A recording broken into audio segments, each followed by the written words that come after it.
Assalamualaikum, halo apa kabar? Bertemu lagi dengan saya, Abu Yara 2 di Bas. Bicara apa saja bisa dibicarakan.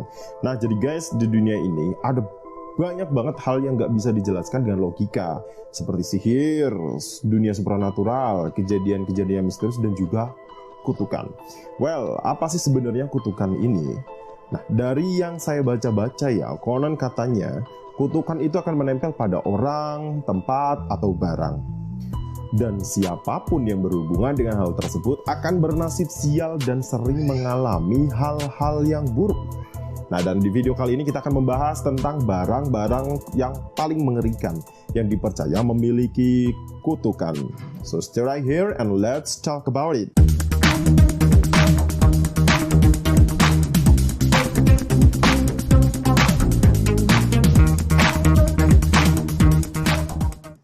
Oke guys, video kali ini dimulai dengan fotonya Cleanir de Cesaro.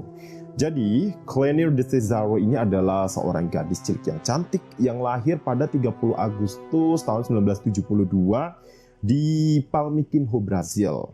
Namun, sayangnya pada 1 Desember tahun 1986, Cleanir ini harus kehilangan nyawanya guys dengan cara yang cukup tragis. Suatu hari jasad Cleanir ini ditemukan di sumur keluarganya dengan luka yang sangat parah di bagian kepala dan lehernya. Nah, sebenarnya polisi itu udah menangkap seseorang pria yang diduga sebagai pembunuhnya si Cleanir ini. Tapi pria ini lalu dibebaskan guys karena polisi itu nggak punya cukup bukti.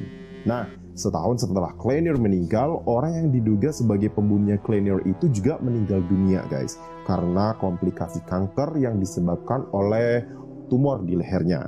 Nah, di sini yang aneh adalah setelah pria itu meninggal, ternyata bekas luka si mayat pria itu sama persis kayak bekas luka yang ditemukan di mayatnya si Cleanir. Nah, karena itu banyak yang berspekulasi dan percaya bahwa pria itu dibunuh oleh Cleanir sendiri sebagai bentuk pembalasan dendamnya. Nah, jadi karena jasadnya Cleanir ini disemayamkan di sebelah gereja di dekat kotanya gitu, akhirnya fotonya Cleanir itu dipajang tuh di dalam gerejanya. Dan waktu pun berjalan. Setelah 28 tahun Cleanir meninggal dan foto itu dipajang di gereja itu, hal-hal aneh pun mulai bermunculan. Pada 11 November 2014 yang juga dikenal sebagai The Day of the Dead atau hari dari orang-orang yang udah mati, gereja yang menyimpan fotonya Cleanir ini tiba-tiba kebakaran karena lilin yang ada di gereja itu tiba-tiba nyebar dan apinya nggak terkendali guys. Nah, dari kebakaran yang besar banget ini di gereja itu banyak banget barang-barang yang hancur. Tapi anehnya fotonya si Cleanir ini tetap utuh gitu guys. Dan saat itu nggak ada satupun yang tahu pasti kenapa kebakaran itu bisa terjadi. Dan kebakaran itu uniknya terjadi tepat pada saat perayaan The Day of the Dead. Dan keanehan lainnya, gimana caranya fotonya si Cleanir ini bisa tetap utuh tak tersentuh api sedikit pun. Sejak saat itu kepercayaan masyarakat tentang kutukan Cleanir semakin menjadi-jadi guys. Nah, selang 15 hari sejak terakhir kebakaran itu, terjadilah kebakaran kedua.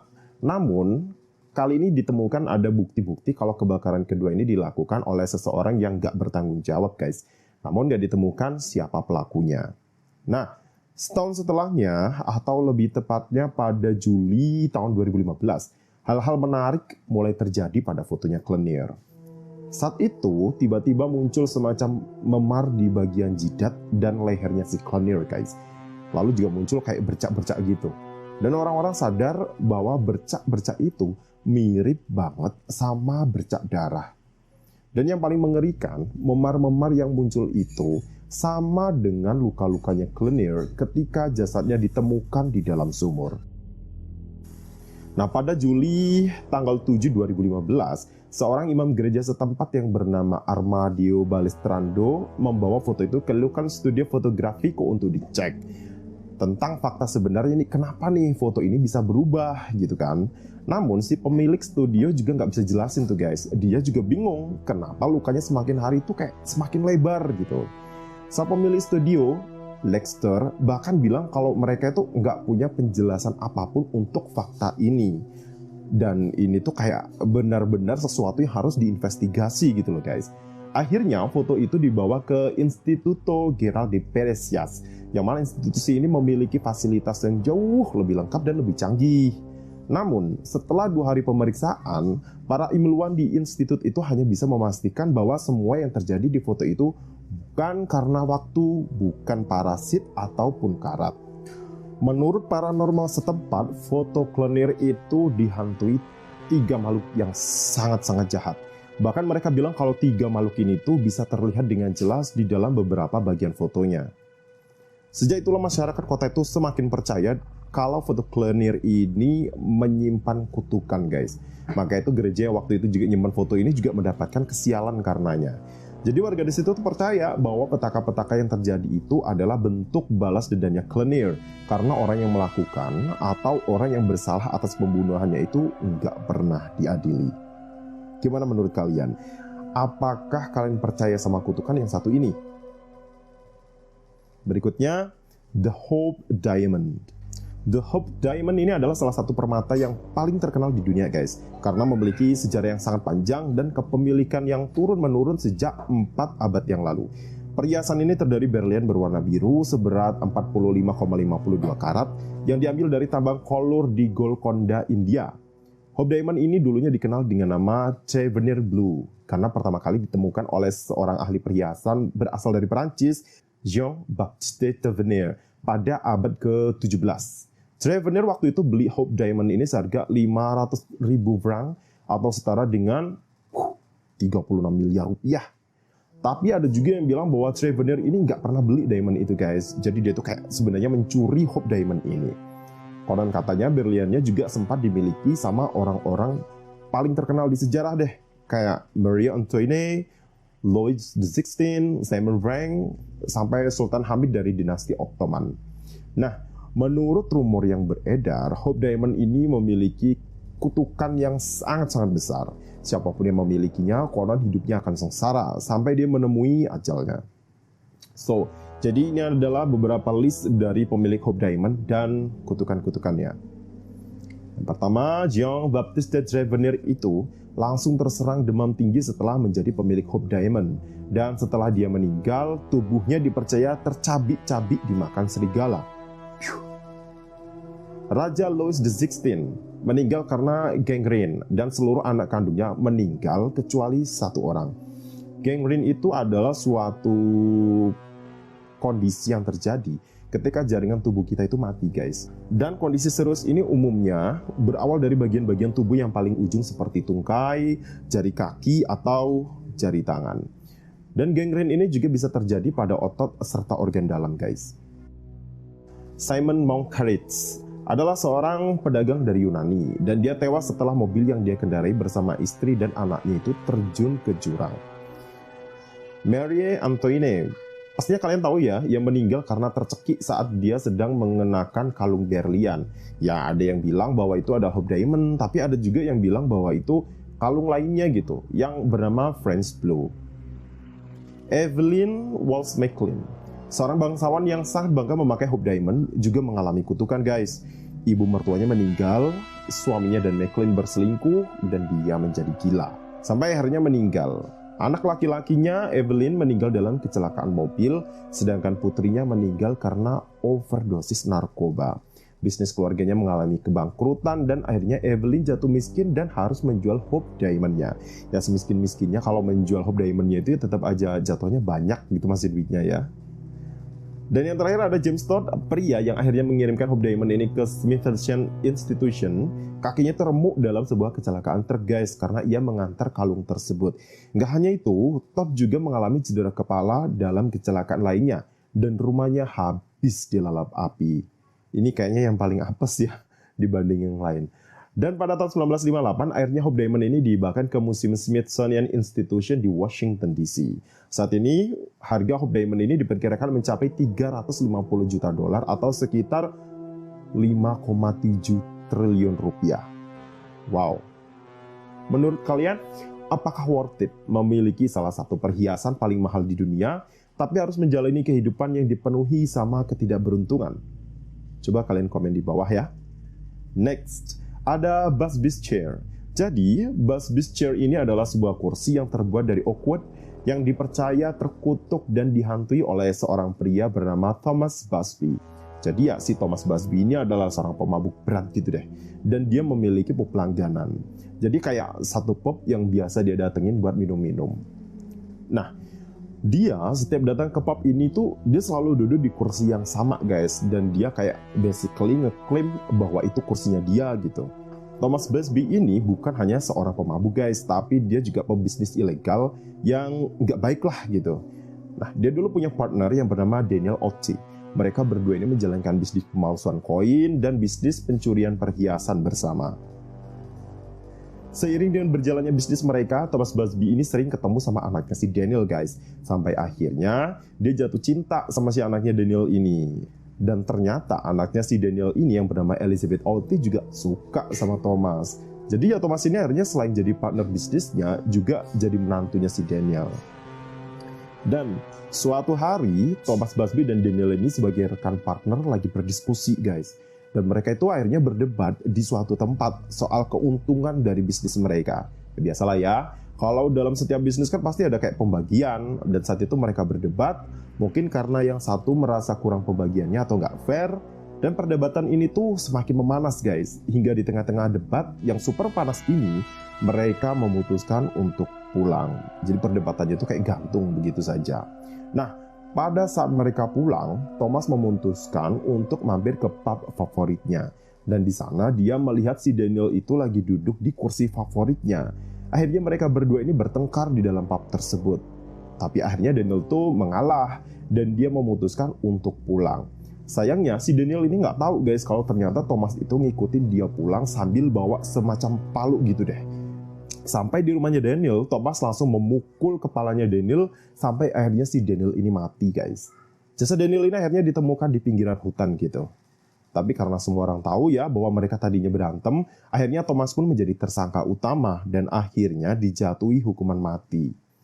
Tapi sebelum dieksekusi, Thomas ini minta dibawa sama polisi ke kursi favoritnya itu guys. Dan konon katanya dia mengutuk kursi itu. Dia bilang bahwa siapapun yang duduk di kursi favorit itu akan mati mengenaskan. Dan konon katanya kutukan itu benar adanya. Menurut warga sekitar, banyak orang yang sudah menjadi korban dari kursi itu guys. Seperti seorang pembersih cerobong yang pernah duduk di kursi itu. Esok harinya ditemukan warga tewas tergantung di tiang di depan rumahnya. Nah, ada juga nih seorang yang nggak percaya sama kutukan itu. Terus dia menantang kutukan itu dan duduk di kursinya si Busby ini guys. Lalu keesokan harinya kehilangan nyawanya karena kecelakaan di sekitar pub itu. Nah, cerita tentang si Busby ini sangat terkenal banget dengan warga sekitar guys. Dan akhirnya mereka pun punya versi masing-masing. Tapi agar tidak lagi berjatuhan korban, akhirnya si Busby's chair ini dipindahkan ke sebuah museum bernama Trust Museum. Kursi itu digantung di atas agar tidak ada lagi orang yang bisa duduk di atasnya dan tidak ada lagi korban jiwa dari kursi tersebut. Next, ada The Crying Boy Painting. Lukisan berjudul The Crying Boy ini adalah sebuah mahakarya dari seorang seniman Spanyol yang bernama Bruno Amadeo alias Giovanni Bragolin. Nah, dia ini merupakan seorang pelukis yang sangat terkenal di era 1950-an guys. Nah, menurut Medium.com, anak laki-laki yang ada di lukisan ini adalah seorang anak yatim piatu yang tinggal di Madrid dan akhirnya diadopsi oleh si Giovanni ini. Nah, konon dari ceritanya, Giovanni ini tetap mengadopsi anak ini walaupun sudah diperingatkan oleh pendeta yang tadinya ngurus anak ini guys bahwa kebakaran akan selalu terjadi kemanapun anak itu pergi. Nah, bener aja katanya.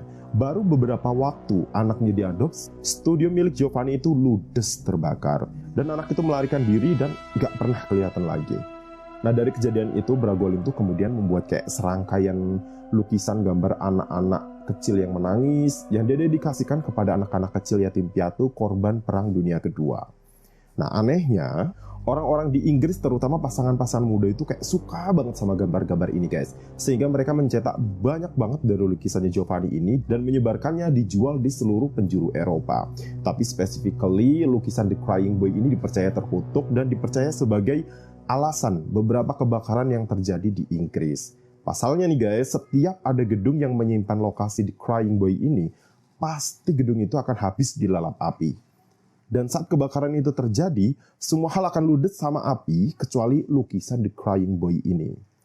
Misteri kebakaran dan terkutuknya The Crying Boy ini pertama kali dipublikasikan sama media cetak The Sun. Dan menurut pengakuan para pemadam kebakaran setempat, mereka itu sudah melihat lebih dari 50 kasus kebakaran yang menyisakan gambar The Crying Boy. Jadi karena lukisan ini tuh diprint ulang dan dijual ke seluruh penjuri Eropa, orang-orang bisa beli dengan bebas dan menyimpan ini di rumahnya. Dan ada lebih dari 50 kasus kebakaran. Dan ketika dicek ternyata cuma si lukisan The Crying Boy ini yang tersisa. Nah, tapi seorang editor surat kabar The Sun dan juga beberapa staf lainnya beranggapan bahwa mereka itu merasa bahwa sebenarnya The Crying Boy ini selalu aman ketika ada kebakaran karena dia tuh dicetak di hardboard yang buat lukisannya itu lebih susah dilalap api. Tapi ya kalau misalnya kita pakai logika sih ya, itu pastinya lebih banyak barang-barang di sekeliling rumah yang lebih susah dibakar daripada karton tipe apapun. Ya nggak sih? Bahkan banyak orang yang melakukan eksperimen untuk mencoba membakar lukisan The Crying Boy dan mereka itu nggak berhasil, guys. Gimana menurut kalian? Apakah kalian percaya bahwa lukisan ini terkutuk? Oke guys, yang terakhir ada Leda, The Gypsy Doll. Leda the Gypsy Doll adalah sebuah boneka yang terbuat dari kayu yang dibentuk menyerupai manusia. Bahkan ada rambut di boneka Leda ini yang benar-benar rambut manusia, guys. Nah, boneka Leda ini dipercaya udah ada sejak 200 tahun yang lalu. Tapi dia ditemukan sama seorang laki-laki bernama Kerry Walton di basement sebuah rumah tua di Wagga Wagga, New South Wales, Australia. Jadi Kerry memutuskan untuk membawa boneka ini pulang bersamanya, guys. Dan waktu itu dia bawa pulang boneka ini, dia masukin boneka ini kayak ke dalam sebuah tas. Dan selama dalam perjalanan pulang, dia melihat bahwa tasnya itu gerak-gerak, seakan dia membawa anak kecil di dalamnya. Sesampainya di rumah, Kerry mengaku bahwa hal-hal aneh mulai terjadi pada bonekanya. Kayak ekspresi wajah dari boneka itu tuh kayak sering kali berubah-ubah. Ditambah lagi ketika bonekanya berada di sekitar anjing Kerry, anjing itu selalu menggonggong ke arah boneka ini. Seakan-akan ada sesuatu yang jahat di dalamnya. Lalu Kerry pun memutuskan untuk memanggil seorang paranormal untuk ngecek si boneka ini, guys. Karena bonekanya ini sering kali dibilang suka ganggu anak kecil yang datang ke rumahnya si Kerry ini. Nah, menurut sang paranormal yang waktu itu ngecek, boneka Leda ini diisi sama arwah seorang anak kecil laki-laki yang meninggal karena tenggelam. Nah, pada satu kesempatan, Kerry sempat cerita sama dailymail.co.uk bahwa dia tuh melihat ada goresan-goresan gitu di lantai rumah dia. Dan dia percaya bahwa itu adalah langkah kaki dari boneka Leda itu. Selain itu, orang-orang yang pernah ketemu sama si boneka Leda ini juga bilang bahwa mereka tuh kalau duduk dekat boneka ini tuh jadi kayak merasa mual sampai mau pingsan gitu. Dan sampai saat ini boneka Leda ini dianggap menjadi salah satu boneka terseram, terangker, dan paling terkutuk di dunia. Well, oke, itulah tadi beberapa benda-benda terkutuk yang Bas bahas hari ini. Jika Sobat Bas memiliki kisah-kisah menarik yang berkaitan dengan boneka-boneka yang sekiranya memiliki kayak semacam sesuatu yang ganjil, atau mungkin benda-benda lain yang Sobat Bas anggap sebagai sesuatu yang membawa kutukan, silahkan komentar di bawah ya. Ya, sampai di sini dulu, saya Abu Yaradwa, pamit undur diri, salam.